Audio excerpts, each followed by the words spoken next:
மிஷினரிகள் மட்டும் இல்லாட்டினா இந்தியா இடுகாடாக, அதாவது சுடுகாடாக இருந்திருக்கும் அப்படின்னு கூறியவர் தந்தை பெரியார். ஏன்னா இந்தியாவுல மிஷினரிகள் சாதிச்சது ஏதோ கொஞ்சம் நஞ்சம் கிடையாதுங்க, அது எக்கச்சக்கமான சாதனைகள் இருக்குதுங்க.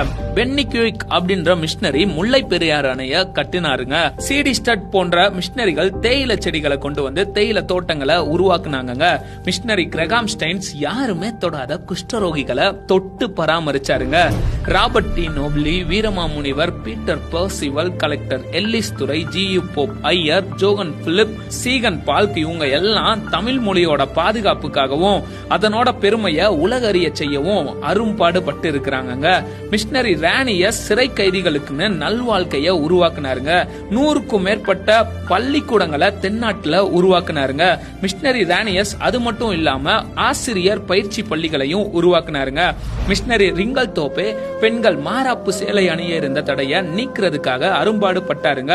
தாழ்த்தப்பட்ட மக்கள் உயர வழிவகை செய்தாருங்க மிஷினரி ரிங்கல் தோப்பே. அடுத்ததா மிஷினரி வில்லியம் கேரி சதி என்னும் உடன்கட்டை ஏறும் கொடிய பழக்கத்தை ஒழிக்க பாடுபட்டாருங்க.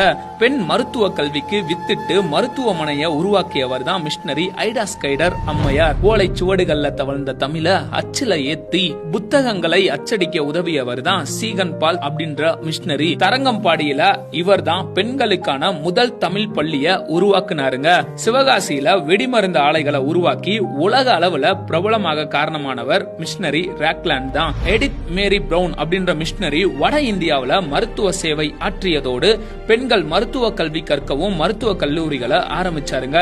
பிரான்சிஸ் சேவியர் ஐயா கடற்கரை ஓரங்கள்ல சென்று மீனவ மக்கள் நல்வாழ்வுக்குன்னு பாடுபட்டாருங்க. ஏமி கர்மைக்கல் அப்படின்ற மிஷினரி சிறு வயதிலேயே பெண் பிள்ளைங்களை இந்து கோயில்கள்ல தேவதாசி அப்படின்ற இழிவான பணிக்கு கொண்டு சென்று விடுகிற மூட பழக்கத்தை எதிர்த்து அதை தடை செய்ய அரும்பாடுபட்டாருங்க. பெண் பிள்ளைங்களை எடுத்து வளர்த்தாருங்க. அநாத பிள்ளைங்களுக்கு அடைக்கலம் தந்து ஆதரிச்சாருங்க. லண்டன் மிஷன் சொசைட்டி மூலம் கொண்டு வரப்பட்ட உருளைக்கிழங்கு, முட்டைக்கோசு, கேரட் இதெல்லாமே நீலகிரி பகுதியில விளைவிக்கப்பட்டன. விவசாயம் அங்க செழிச்சுச்சுங்க. மக்களோட வாழ்வாதாரமும் அதனோட சேர்ந்து உயர்ந்துச்சுங்க. ஈவ்லின் பிராண்ட் அம்மையார் அப்படின்ற மிஷினரி மூலமாக சேலம் கொல்லிமலை பகுதியில் இருக்கிற ஆதிவாசி மக்கள் நல்வாழ்வு அடைஞ்சாங்க. ரச்சன்ய சேனை அதாவது சால்வேஷன் ஆர்மி அப்படின்ற மிஷினரி ஊழியங்கள் மூலமாக ஏழை மக்களுக்கு உணவும் உடையும் கிடைச்சிச்சுங்க. ஜான் டி பிரிட்டோ அப்படின்ற மிஷினரியோட கடுமையான மிஷினரி பணியின் மூலமாக ராமநாதபுரத்துல திருட்டு தொழில குலத்தொழிலாக செய்கிற மக்கள் எத்தனையோ பேரு நல்ல பாதையில கடந்து வந்தாங்க. ஆர்த்தர் மர்காஷியஸ் அப்படின்றவரு மருத்துவமனைகளை கட்டி ஏழைகளுக்கு மருத்துவ சிகிச்சையை அளிச்சாருங்க. பெண்களுக்கான ஆசிரிய பள்ளியை ஆரம்பிச்சாருங்க.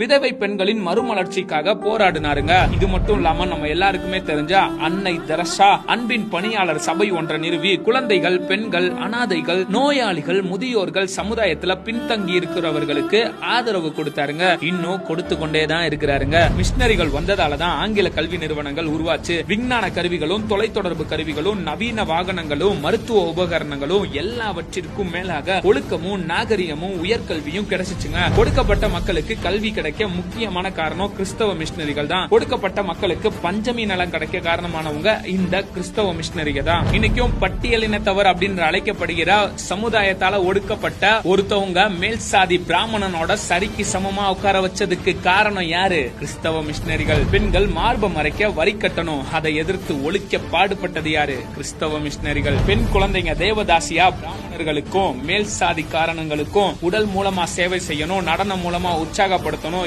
இதை எதிர்த்து இதை ஒழிக்க பாடுபட்டது யாரு? கிறிஸ்தவ மிஷினரிகள். விதவை திருமணம், சாதி மறுப்பு திருமணம், பெண்கள் கல்வி, சதி ஒழிப்பு, சமத்துவம், சமதர்மம் இது எல்லாத்தையுமே நமக்கு கொடுத்து நம்மள வாழ வச்சது யாரு?